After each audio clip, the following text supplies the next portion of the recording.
Shabbat Shalom.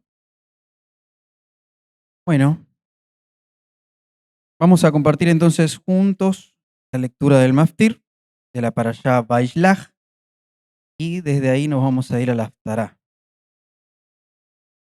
El Maftir se encuentra en el libro de Génesis, o Bereshit, por dicho, capítulo 36, versículo 40. 36-40. Bereshit 36-40. Comienzo con la lectura. Estos son los nombres de los príncipes de Esab según sus familias en sus respectivas áreas por sus nombres. El príncipe de Timná, el príncipe de Alba, el príncipe de Yetet, el príncipe de Aholibamá, el príncipe de Elá, el príncipe de Pinón, el príncipe de Kenaz, el príncipe de Teimam, el príncipe de Mitzbar, el príncipe de Magdiel y el príncipe de Hiram. Estos son los príncipes de Edom en sus respectivos asentamientos en la tierra de su propiedad hereditaria. Así es que Esab es el ancestro de Edom. Ahora sí, vamos a comenzar entonces con la lectura de la Haftará, que se encuentra en el libro del profeta Abdías. Abdías, en el largo libro del profeta. Capítulo 1, vamos a leer en adelante, verso 1 en adelante, sí, hasta el final. Abdías o Obadía en hebreo. Cuando lleguen, en el OK. Bueno, ¿llegaron? Leo entonces. Profecía contra Edom. Visión de Obadía, Abdías el profeta. Así dijo Yahvé Elohim respecto de Edom. Nosotros hemos escuchado un reporte que del Eterno concerniente a la destrucción de Edom. Y un mensajero fue enviado entre las naciones incitando: levántense, levantémonos contra él para la guerra. Mira, Edom, te he hecho pequeño entre las naciones, eres muy despreciado. La perfidia de tu corazón te ha seducido. Oh tú que haces de las rajaduras de la roca tu morada en lo alto y que pretendes autoconvencerte, ¿quién me hará bajar a la tierra? Aunque te eleves como el águila y entre las estrellas establezcas tu nido, de allí te haré bajar, declara Yahvé. Si hubieran venido a ti ladrones o saqueadores nocturnos, ¿cómo habría sido destruida por completo? Aunque ellos solo roban lo que necesitan, a ti te habrían saqueado totalmente. Y si vendimiadores ladrones te hubiesen asaltado, también te habrían saqueado por completo. ¿Cómo es entonces que Esab fue saqueado por completo y que sus tesoros ocultos fueron revelados? Todos tus aliados te acompañaron solo hasta la frontera. Te engañaron y te aventajaron. Tus aliados te tendieron una trampa debajo tuyo. Y tú, Edom, careces de entendimiento para asumirlo. En efecto, en aquel día, dice Yahvé, desarraigaré de Edom a los sabios y del monte de Sab el entendimiento. Tus guerreros serán destruidos en el sur, de modo que todo hombre del monte de Sab sea degollado. Debido a tu violencia hacia tu hermano Jacob, te cubrirá la vergüenza y serás destruido para siempre. En aquel día en que te quedaste a un costado, en aquel día que los extraños saquearon su fortuna y los extranjeros entraron por sus puertas e hicieron un sorteo para determinar el destino de Jerusalén, tú fuiste como uno de ellos. No debiste haber mirado en el día de la desgracia de tu hermano, en el día de la expulsión de su tierra, ni regocijarte de los hijos de Yehudá en el día de su destrucción, ni hablar arrogantemente en el día de su angustia. No debiste haber entrado por la puerta de mi pueblo en el día de su calamidad, en la destrucción del segundo templo, ni tampoco ustedes, vecinos de Israel, debieron haber observado su aflicción en el día de su tragedia, ni haber echado mano contra su tesoro en el día de su desgracia. No debiste haberte ubicado en los empalmes de caminos para destruir a sus fugitivos, ni haber entregado a sus sobrevivientes en el día de aflicción, pues está próximo el día de la represalia de Yahvé contra todas las naciones. Tal como hiciste, así se te hará. Serás castigada por tus malas acciones, pues así como ustedes han bebido el trago envenenado en mi santo monte, asimismo beberán todas las naciones continuamente hasta perecer. Beberán y se confundirán como si nunca hubiesen existido.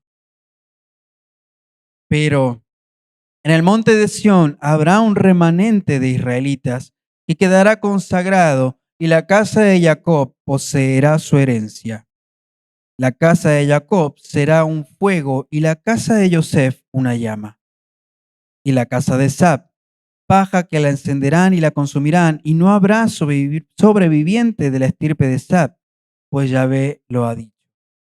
Y ellos, la casa de Jacob, heredarán el sur, el monte de Sab.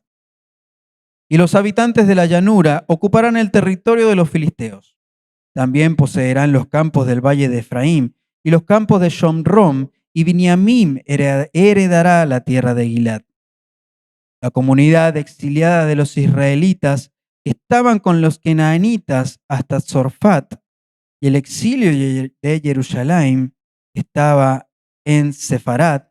Poseerán las ciudades del sur. Cuando los salvadores asciendan al monte Sión para juzgar al monte de Sab, entonces se reconocerá que el reino es de Yahvé. Amén. Qué linda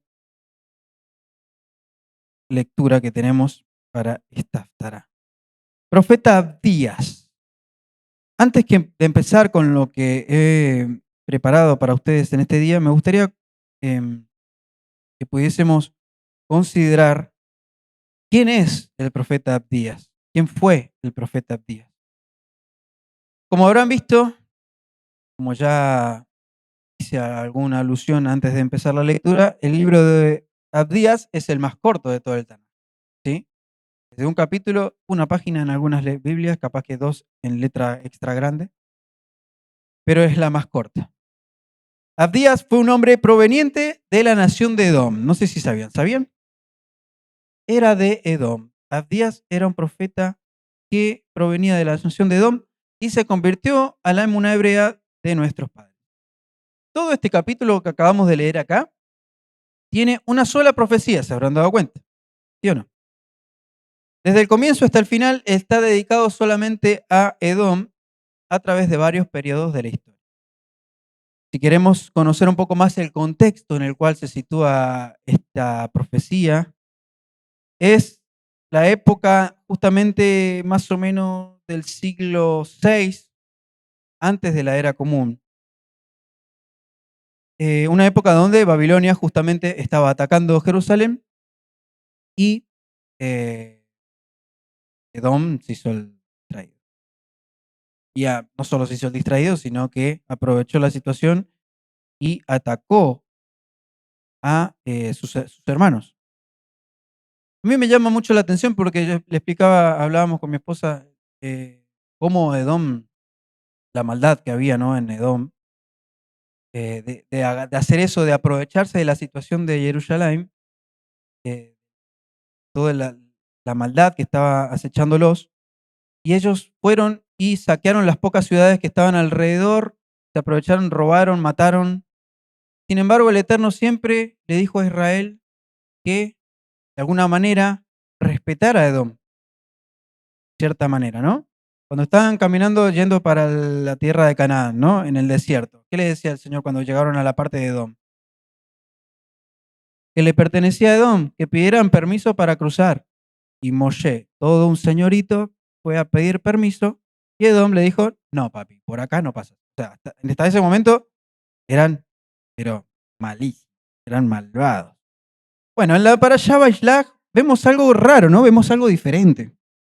Porque en la parashá de esta semana vemos uno de los encuentros más tensos de toda la Torá, básicamente, ¿no? Un momento, imagínense una película. Imagínense Jacob súper nervioso de encontrarse con su hermano, volviendo después de muchos años de engaños, de huida, de miedo, de culpa.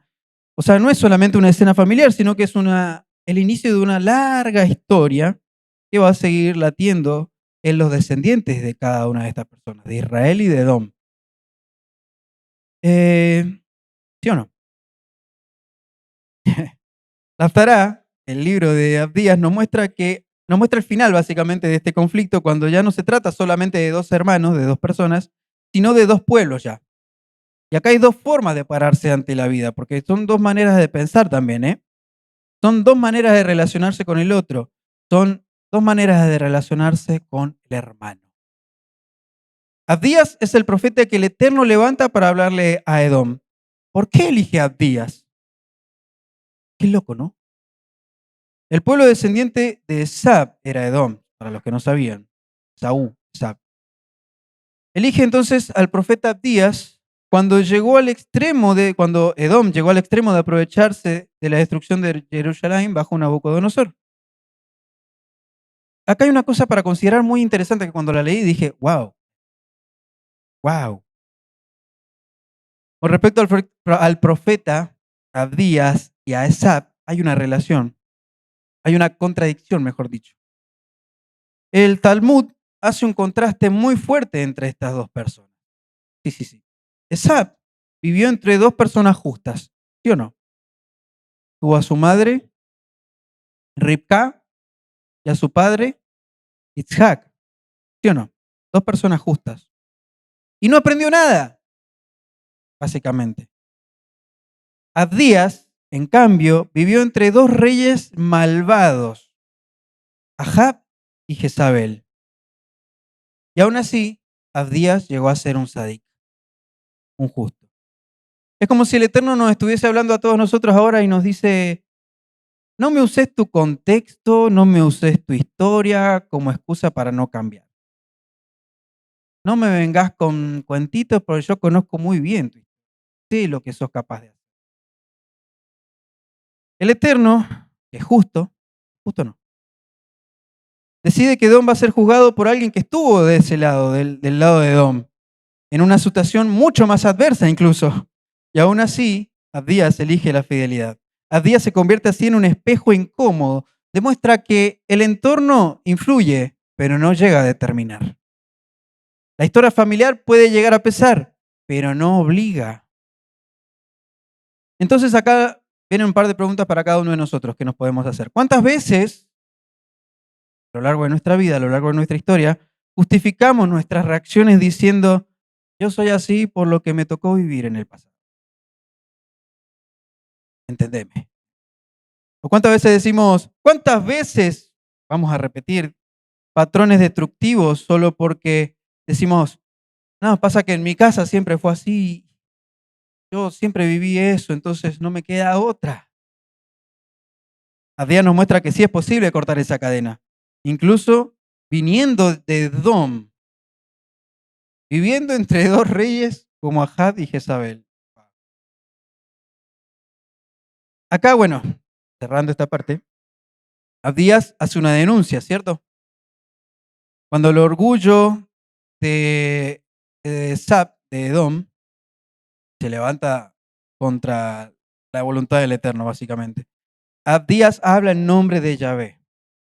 Le dice, mira, del versículo 1, perdón, del versículo 2 al 4, voy a leer. Mira, te he hecho pequeño entre las naciones, eres muy despreciado.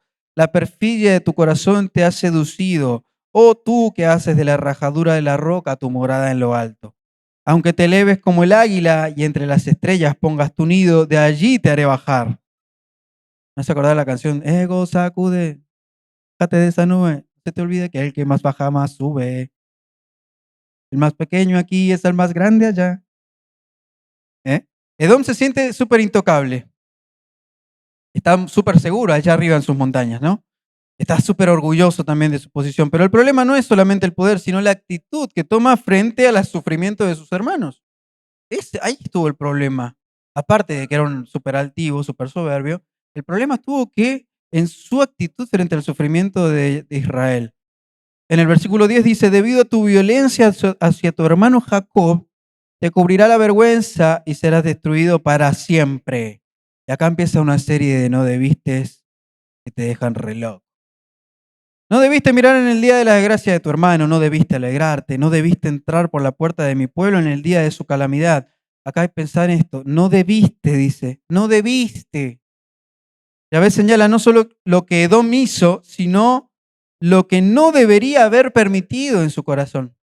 No debiste mirar con morbo, no debiste alegrarte del dolor del otro, no debiste aprovecharse de su caída. Acá no solamente le está hablando a Edom.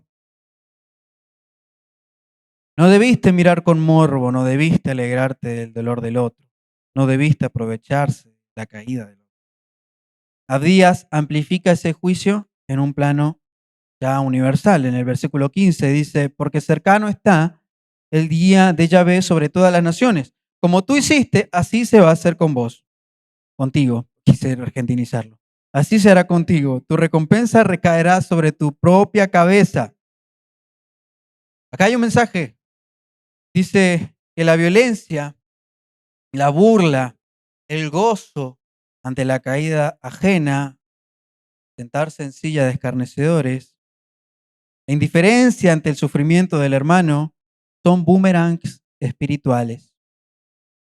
La violencia, la burla, el gozo ante la caída ajena, la indiferencia ante el sufrimiento del hermano son boomerangs espirituales. Lo que sembramos hacia el otro vuelve, tarde o temprano, pero vuelve. Sí, vuelve. Y acá vamos a nuestro interior, ya para terminar. Vamos a meternos un poco más en nuestro interior, porque esto ya nos metimos casi en nuestro corazón, pero vamos a ir más ahí. Si traemos esto que acabamos de leer a nuestro hoy, vamos a poder hacernos un par de preguntas. Estaría bueno que si la quieren anotar, la anoten, porque es algo que tiene que hacerse cada uno a solas, ¿sí? En su lugar secreto. ¿Qué hace mi Edom interior cuando alguien cercano cae, falla o sufre? ¿Critico desde lejos? ¿Me alegro en silencio porque algo así le tenía que pasar? Anoten más rápido. Yo dije que eso le iba a pasar. Yo sabía que le iba a pasar. Menos mal que le pasó porque si no, no aprendía. Hasta eso, ¿eh? Puede parecer algo como justificado, pero estos pensamientos así tampoco bien, tan buenos. No, no, no. Aprovecho su debilidad para yo quedar mejor parado. Uf, uf, wow. Yo no sé si alguien se va acá así como entró y no se va sobándose la cabeza, sepa qué vino. Porque la verdad que esto pega, ¿eh? Mamita. Porque encima parece algo, a veces naturalizamos este tipo de pensamientos. Y eso es lo errado. Ahí es donde le estamos dando lugar a Edom. Cuando dejamos que todas estas cosas sean naturales, estos pensamientos bueno, pensamiento, tal no se me va a juzgar por pensar esto. Ni siquiera llegas a pensar que se te puede llegar a juzgar por lo que estás pensando.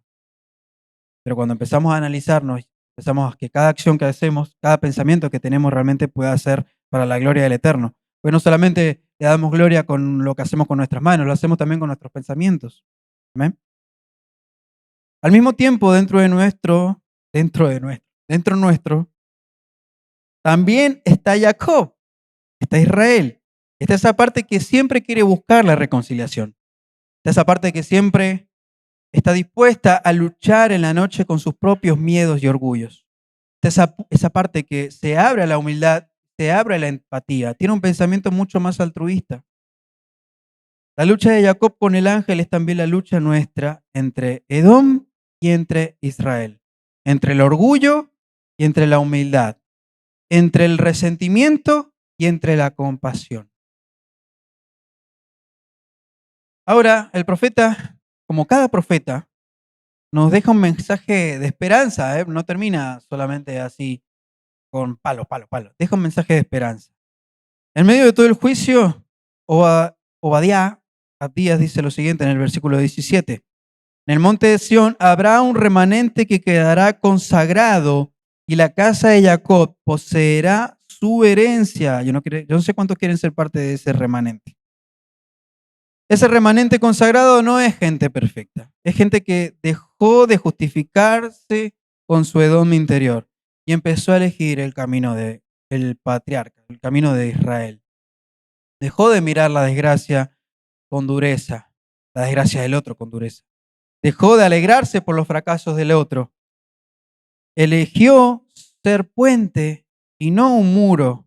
Eligió realmente ser sanador y no alguien que se aprovecha del dolor del otro.